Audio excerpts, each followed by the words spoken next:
Hablamos ahora de educación y lo hacemos con el titular de la cartera. Ya nos acompaña Nicolás Cataldo para dialogar sobre diversos proyectos de ley que han sido aprobados durante el mes de enero. ¿Cuáles son estos? El proyecto de ley de convivencia educativa, buen trato y bienestar en comunidades educativas, el proyecto de ley de titularidad docente, proyecto de ley que modifica la ley 21.040 para fortalecer la implementación del sistema de educación pública. ¿Cómo está, ministro? Muy buenas tardes. Buenas tardes, Cristian. Gracias por acompañarnos aquí en este estudio.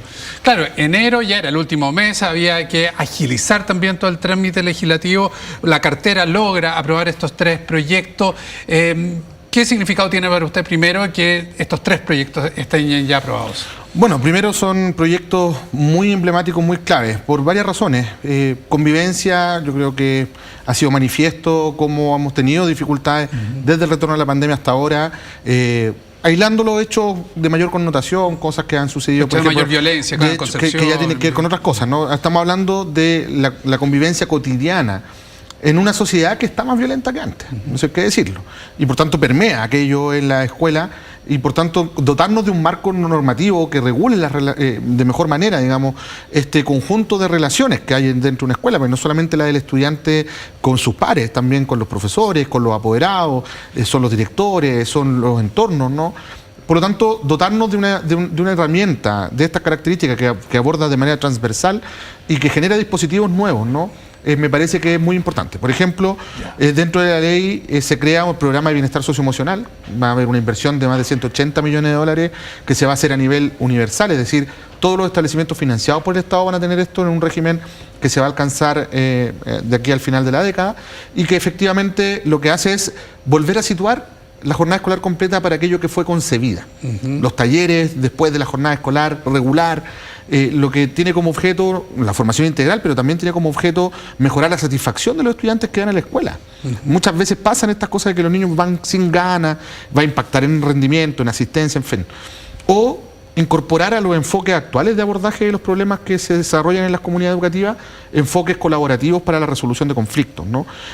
Porque hemos visto mucho el debate de aula segura durante mucho tiempo, y lo cierto es que mientras más se ha aplicado aula segura, que han sido en estos años de gestión, desde el 2022 hasta el 2025, creció exponencialmente la aplicación de aula segura o las medidas de expulsión y cancelación de matrícula, y no hemos visto necesariamente que esto haya mejorado en los indicadores internos. Por eso es que es tan relevante este proyecto.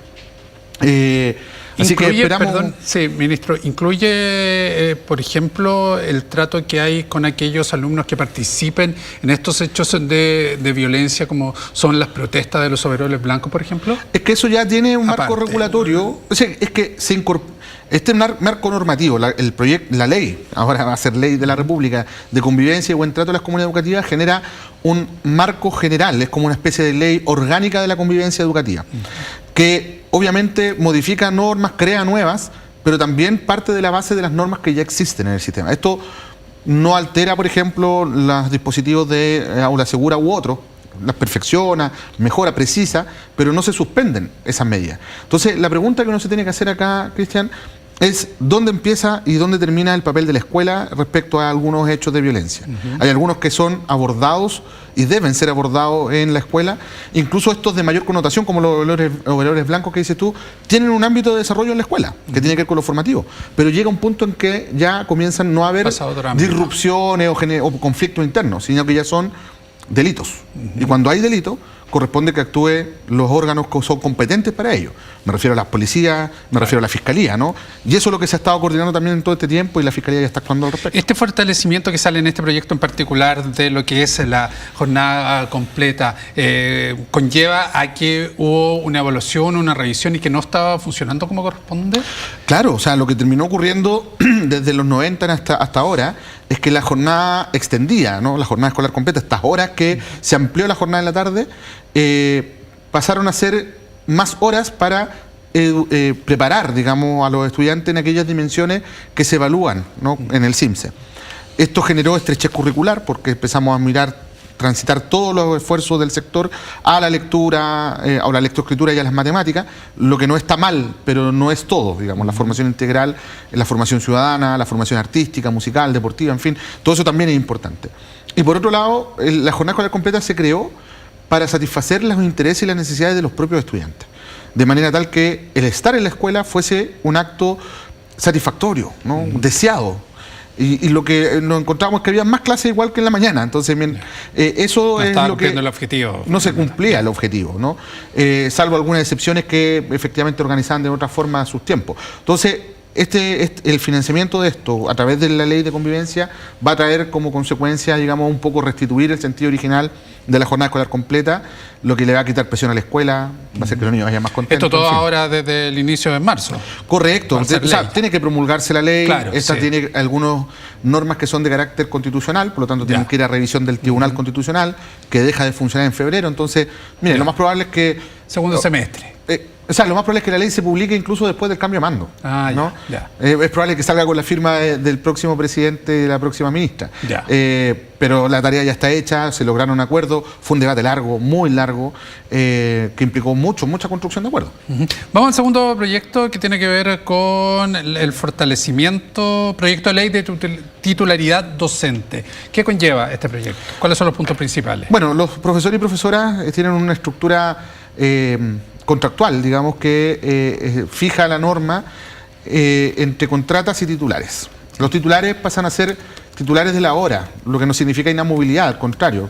De hecho, el Estatuto Docente establece mecanismos para la supresión de horas cuando, por ejemplo, hay sobredotación o cuando hay distintas situaciones, y se le puede suprimir horas a un profesor titular, pero da cierta estabilidad, ¿no?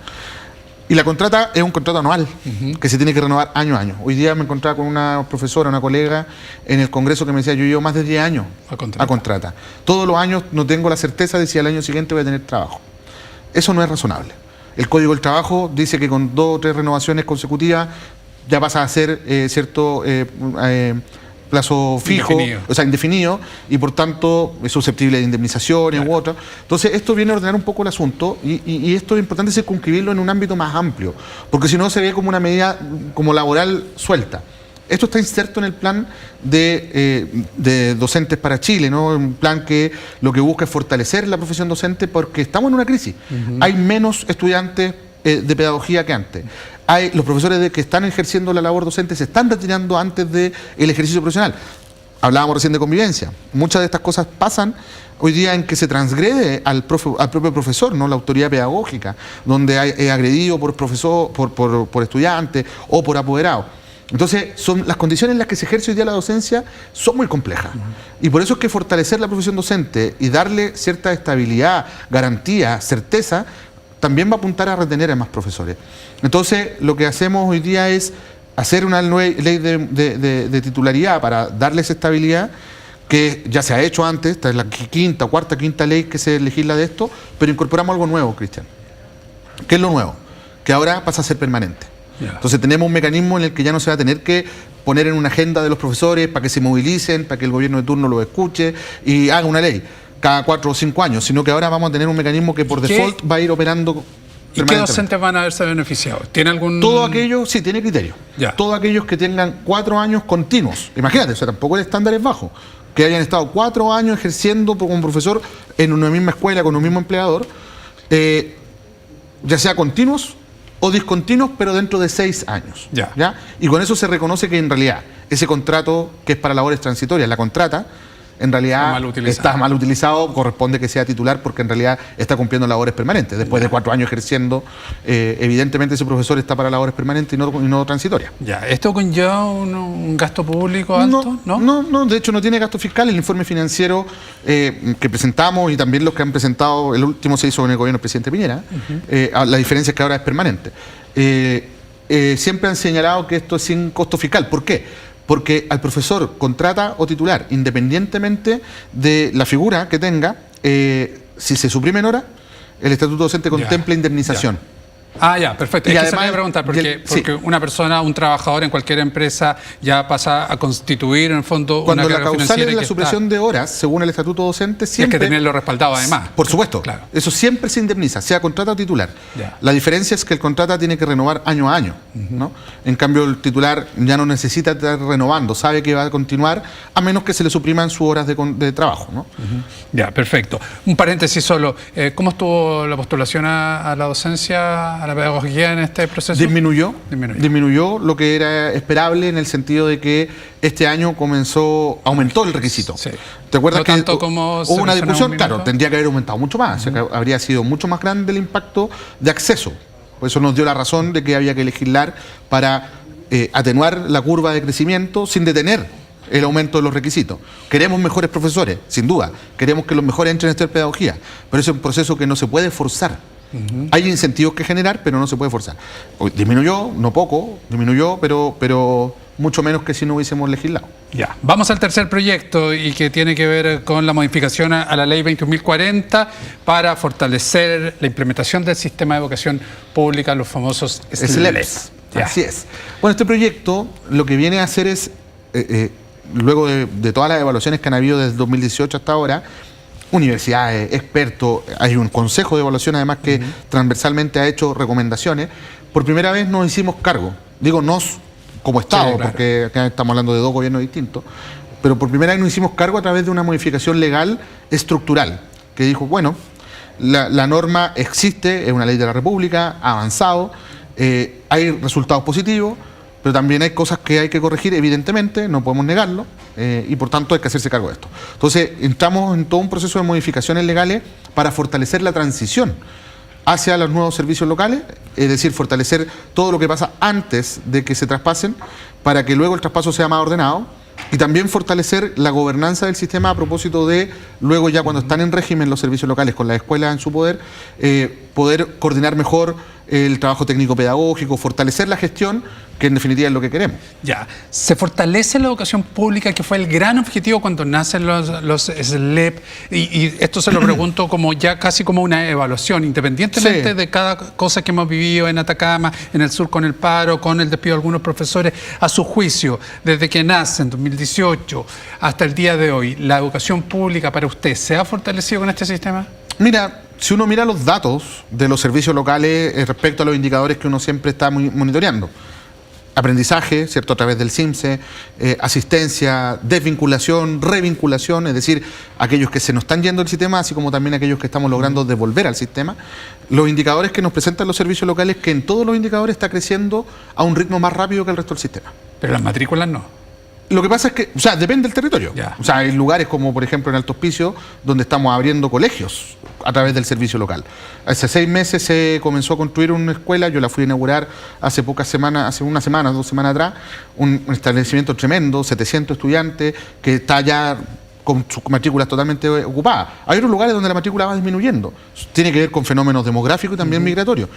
Lo que te quiero decir es que si uno mira los indicadores, en general, más allá de cuánto crecen allá o cuánto crecen acá, o disminuyen acá, los indicadores nos muestran que en aprendizajes, mientras Chile está subiendo a un ritmo de 10 puntos en los últimos 3 o 4 años, los servicios locales están en 14, 17 puntos, es decir, superan el promedio nacional, rompiendo la tendencia inercial, ¿no?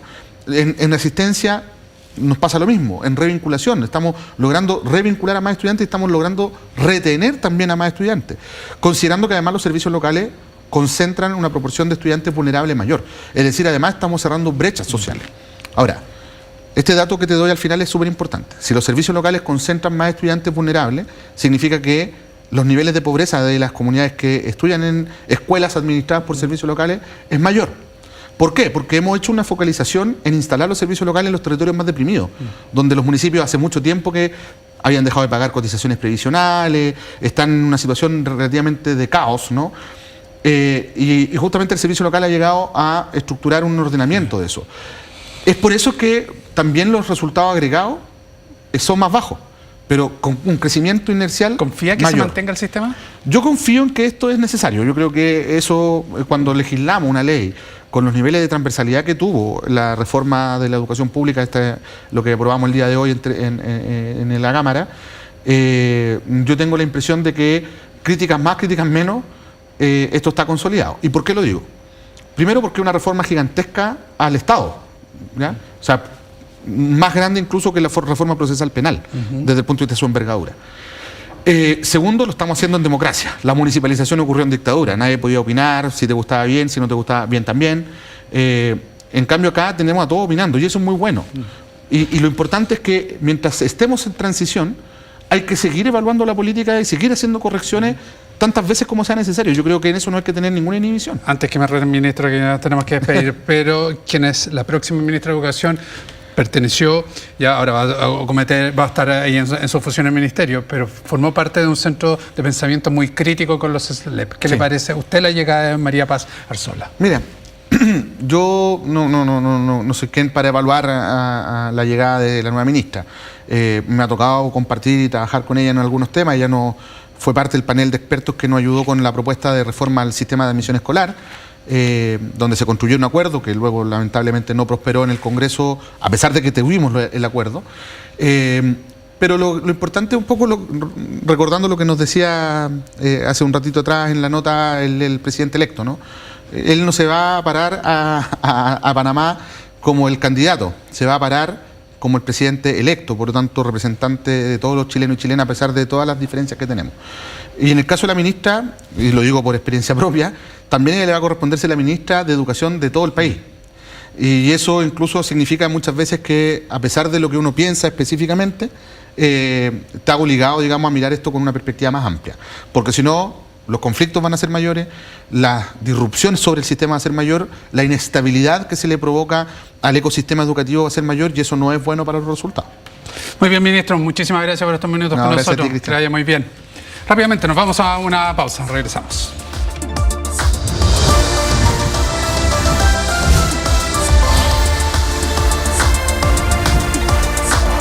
Ya volvemos con T13 en vivo PM con Cristian Pino. T13 en